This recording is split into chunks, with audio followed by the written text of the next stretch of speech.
नमस्ते dear students. बहुत बहुत स्वागत है आपका पीटी एजुकेशन चैनल पे। मैं हूं गौरव चोपड़ा और आज हम इंडिया के ट्रेड बैलेंस के बारे में बात करेंगे। जैसे आपने सुना ही होगा कि हाल ही में इंडिया का ट्रेड बैलेंस सरप्लस में गया था, यानी एक्सपोर्ट्स इंपोर्ट से ज्यादा हो गए थे। But then again trade balance ने डेफिसिट में वापसी कर ली, यानी इंपोर्ट्स एक्सपोर्ट से ज्यादा हो गए। तो इन सब चीजों का क्या कारण है और इंडिया के कौन से मेजर ट्रेडिंग पार्टनर्स है, इन सभी के बारे में हम इस सेशन में विस्तार से चर्चा करेंगे। तो बने रहिए मेरे साथ इस वीडियो के एंड तक। तो चलिए आगे बढ़ते। तो सबसे पहले यह समझ लेते हैं कि हम किस पे एग्जैक्टली चर्चा करेंगे। मैं जानता हूं थोड़ा सा टेक्निकल है, but I try to make it easy. जैसे कि आप ये इंफोग्राफिक्स देख सकते हैं कि बैलेंस ऑफ पेमेंट में करंट अकाउंट और कैपिटल अकाउंट होता है। इनफैक्ट थर्ड अकाउंट यानी फाइनेंशियल अकाउंट भी होता है, बट आज हम इतना डिटेल में balance of payment as a concept को कवर नहीं करेंगे। Will try to cover this concept in some other video, but मैं एक ओवरव्यू दे देता हूं। तो हम बेसिकली ये सेक्शन की बात करने वाले हैं, करंट अकाउंट की, जिसमें विजिबल एंड इनविजिबल गुड्स आते हैं।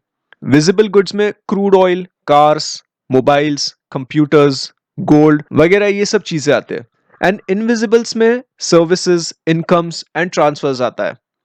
तो हम इस पे फोकस करने वाले हैं, यानी विजिबल आइटम्स पे।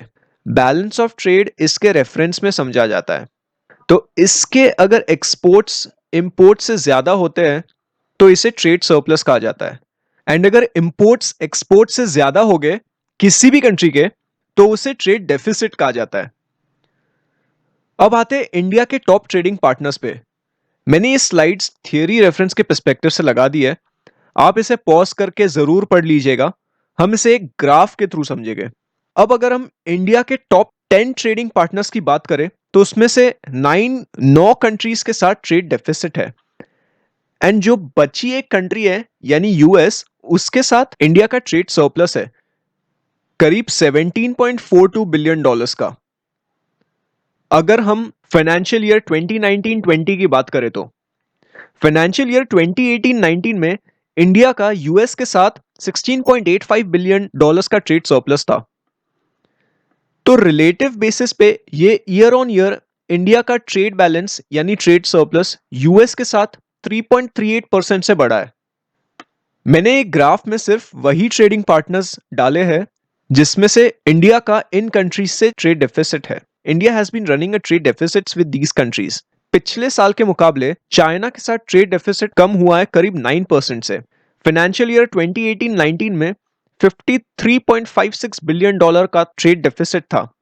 एंड उसके अगले साल यानी फाइनेंशियल ईयर 2019-20 में ये नीचे गिर के करीब $48 बिलियन हो गया है। अब सबसे हैरानी की बात है कि यूएई यानी यूनाइटेड अरब एमिरेट्स से ट्रेड डेफिसिट करीब 311% से बढ़ा है। फाइनेंशियल ईयर 2018-19 में 0.34 बिलियन का ट्रेड डेफिसिट ही था, पर फाइनेंशियल ईयर 20 में ये 1.4 बिलियन हो गया। तो इसके 3 मेजर कारण रहे। डायमंड ट्रेडिंग में रूल्स अचानक से बहुत स्ट्रिक्ट कर दिए गए क्योंकि इस सेक्टर में बहुत सारे स्कैम्स हो रहे थे। देन इंडिया का मार्केट शेयर अपैरल्स में गिरने लगा एंड रिफाइंड पेट्रोलियम में एक्सपोर्ट्स भी गिरने लगे। तो इन सब के कारण यूएई के साथ हमारा ट्रेड डेफिसिट इतना बढ़ गया है। अब इन सभी मुल्कों के ट्रेड डेफिसिट मिला दिए जाए इंक्लूडिंग सरप्लस विद यूएस, तो करीब 113 बिलियन डॉलर का ट्रेड डेफिसिट आता है। और ये मैं फाइनेंशियल ईयर 2019-20 की बात कर रहा हूं, यानी 1 अप्रैल 2019 से 31 मार्च 2020 तक का फाइनेंशियल ईयर। एंड इंडिया का overall trade deficit with all the nations is close to $160 billion. तो मोटा मोटा देखा जाए तो इंडिया का 70% ट्रेड डेफिसिट तो इन्हीं 9 मुल्कों के साथ है। अब अगर हम merchandise exports and merchandise imports की बात करें तो ये recently ministry of commerce and industry के द्वारा रिलीज किया गया था। एंड हम अभी merchandise exports and merchandise imports के बारे में समझेंगे कि लेटेस्ट आंकड़े क्या बताते हैं और उनका मतलब क्या है। मैंने अगेन ये रेफरेंस के लिए स्लाइड्स लगा दी है merchandise exports and merchandise imports की। तो अगर आपको थियरी पढ़ना होगा तो आप पॉज करके पढ़ लीजिए। हम merchandise exports and merchandise imports को भी एक सिंपल ग्राफ से ही समझेंगे।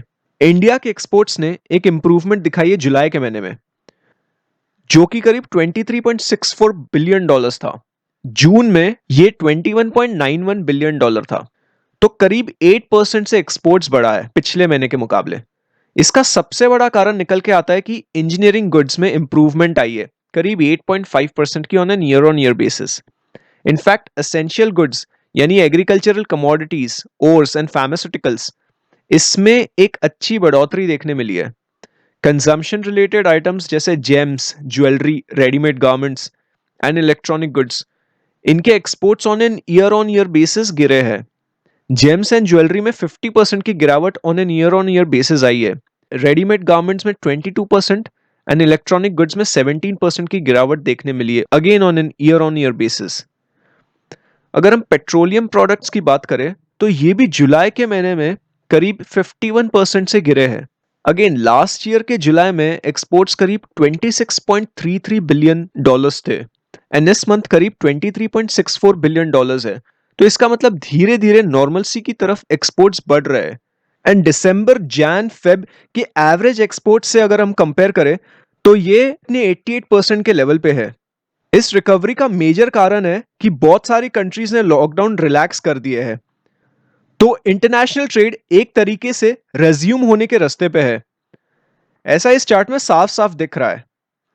ओवरऑल एक्सपोर्ट्स में 16 out of 30 items positive range में पाए गए हैं। एक्सपर्ट्स का मानना है कि ओवरऑल एक्सपोर्ट्स फाइनेंशियल ईयर 21 यानी 1 अप्रैल 2020 से 31 मार्च 2021 तक, इस पीरियड में एक्सपोर्ट्स अच्छा परफॉर्म करेंगे relative to imports because of the aggressive global policy response and relaxed lockdown restrictions. Well, India में काफी स्ट्रिंजेंट लॉकडाउन्स लगाए गए थे if we try to compare it to other nations. तो इसके चलते कंजम्पशन एंड इन्वेस्टमेंट डिमांड बहुत बुरी तरीके से अफेक्ट कर गई, यानी कंज्यूमर स्पेंड करना ही नहीं चाहते कोविड की अनसर्टेनिटी को लेके। अब अगर हम इंपोर्ट्स की बात करें, इंपोर्ट्स बेसिकली इंक्रीज हुए हैं पिछले महीने के मुकाबले। जुलाई के महीने में इंपोर्ट्स करीब 28.5 बिलियन डॉलर्स थे और पिछले महीने यानी जून के महीने में करीब 21 बिलियन डॉलर इंडिया इंपोर्ट किया था। तो आप देख सकते हैं कि इंपोर्ट्स में कैसे उछाल आया है जुलाई के महीने में। इसका मेजर कारण बताया जा रहा है relaxations in the lockdown restrictions. Imports के लिए बॉर्डर्स चालू कर दिए गए हैं एंड अप्रैल में और जून के महीने में जैसे कंप्लीट लॉकडाउन था, तो इसके चलते इंपोर्ट्स में हमने उस वक्त गिरावट देखी थी।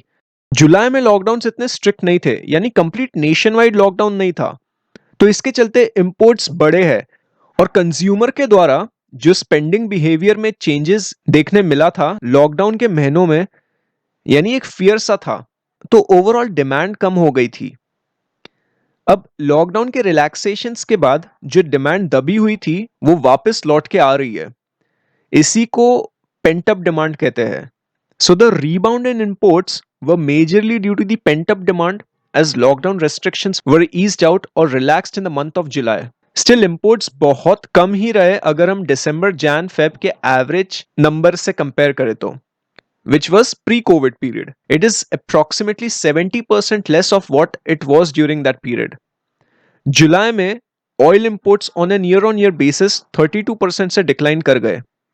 ये साफ साफ दर्शाता है कि इकोनॉमी में अभी भी डिमांड वीक है और आने वाले टाइम में इसके इंपोर्ट्स में एक ग्रेजुअल ट्रेंड दिख सकता है। मतलब बहुत ज्यादा वोलेटिलिटी ऑयल इंपोर्ट्स में नहीं देखने मिलेगी, ऐसा एक्सपर्ट्स का मानना है। The major reason to this thinking would be the regional lockdown in the economy. अचानक से फ्रीक्वेंट लोकलाइज्ड लॉकडाउन्स के चलते ऑयल इंपोर्ट्स का एक ग्रेजुअल ट्रेंड बनने का अनुमान है। अगर हम गोल्ड इंपोर्ट्स की बात करें तो ये भी बढ़े हैं। मैंने कल ही गोल्ड इंपोर्ट्स एंड प्राइसेस पे वीडियो बनाया था, उस वीडियो को जरूर देख लीजिएगा ताकि गोल्ड एज अ कमोडिटी के डायनेमिक्स आपको क्लियरली समझ जाए। आप PT education the gold story search कीजिएगा, आपको वीडियो मिल जाएगा। एनीवे, तो जुलाई के महीने में गोल्ड के इंपोर्ट्स बेसिकली इंप्रूव कर गए थे। करीब 1.8 बिलियन डॉलर्स की आयात इंडिया ने की थी और जून के मुकाबले गोल्ड के इंपोर्ट्स सिर्फ 0.6 बिलियन डॉलर थे। इसका कारण बताया जा रहा है कि इन्वेस्टर्स गोल्ड को एक इन्वेस्टमेंट ऑप्शन के रूप में देख रहे हैं और आने वाले फेस्टिव सीजन यानी दिवाली के चलते कंज्यूमर में गोल्ड को खरीदने की एक सेंटिमेंट पैदा हुई है। इसीलिए गोल्ड के इंपोर्ट्स में बढ़ोतरी देखने मिली है। इलेक्ट्रॉनिक गुड्स के इंपोर्ट्स भी पिछले महीने के मुकाबले बढ़े हैं, बट ये भी ओवरऑल 4% से डाउन ही था। जून में इसकी आयात करीब $3 बिलियन थी एंड जुलाई में इसकी आयात $4.5 बिलियन से ज्यादा थी। बाकी organic and inorganic chemical, machinery, electrical and non electrical, इन सब के इंपोर्ट्स में कॉन्ट्रैक्शन देखने मिला है। Now, non-oil and non-gold imports are essentially an indicator of the future manufacturing activity. And since the overall consumer confidence remains weak, experts का मानना है कि आने वाले कुछ टाइम तक इन चीजों की imports में एक sudden pickup नहीं दिखेगा। Overall trade deficit is likely to be low, यानी imports और exports का difference is likely to be low in this year as compared to the previous year. अब ये बहुत बेहतरीन ग्राफ है जो इंडिया के ट्रेड बैलेंस की एक साल की कहानी बता देता है। इसे स्टडी कर लीजिएगा और अपना इंटरप्रिटेशन कमेंट सेक्शन में बताइए कि आपका इस ग्राफ से क्या एनालिसिस निकल के आता है। Well, this was all about India's trade deficit story. If you liked this video, make sure you hit that like button, share this video with your like minded friends, और अगर आपका कोई सवाल या सुझाव हो तो उसे कमेंट सेक्शन में बता दीजिएगा जरूर।